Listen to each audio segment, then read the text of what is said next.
Welcome everyone. इस short में देखेंगे टॉप 20 वन लाइनर्स पॉलिटी के। टॉपिक है ऐतिहासिक पृष्ठभूमि और प्रमुख अधिनियम। क्वेश्चन नंबर 1, प्लासी की लड़ाई कब लड़ी गई थी? 1757 में। बक्सर की लड़ाई में ईस्ट इंडिया कंपनी कब विजय हुई? 1764 में। इलाहाबाद की संधि के माध्यम से अंग्रेजों को कौन सा अधिकार प्राप्त हुआ? तो टैक्स वसूलने का दीवानी अधिकार। भारत पर लागू होने वाला पहला लिखित कानून कौन सा था? तो 1773 का regulating act. East India company की स्थापना ब्रिटेन में कब हुई थी? तो 1600 ईस्वी में। महारानी एलिजाबेथ प्रथम ने ईस्ट इंडिया कंपनी को कितने वर्षों के लिए व्यापारिक अनुमति दी थी? तो 15 वर्षों के लिए।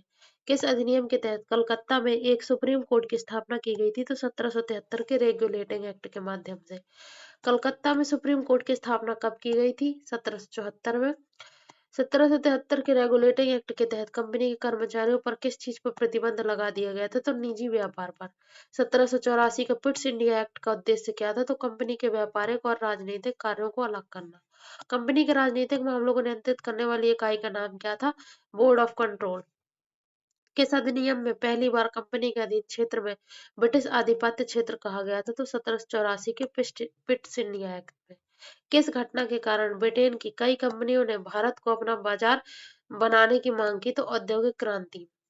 1813 के चार्टर एक्ट ने ईस्ट इंडिया कंपनी का एकाधिकार किन दो चीजों को छोड़कर समाप्त कर दिया था? तो चाय और चीन के साथ व्यापार। किस अधिनियम ने कंपनी के व्यापारिक एकाधिकार को पूरी तरह से समाप्त कर दिया? तो 1833 का चार्टर एक्ट। किस अधिनियम द्वारा बंगाल के गवर्नर जनरल को बंगाल का गवर्नर जनरल कहा जाने लगा? भारत का गवर्नर जनरल कहा जाने लगा? तो 1833 का चार्टर एक्ट। भारत के पहले गवर्नर जनरल कौन बने? William Bentinck. कंपनी का शासन किस कालखंड तक चला? 1773 से 1858।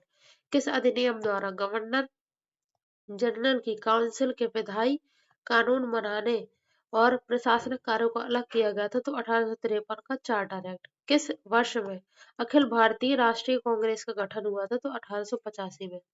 Subscribe for more.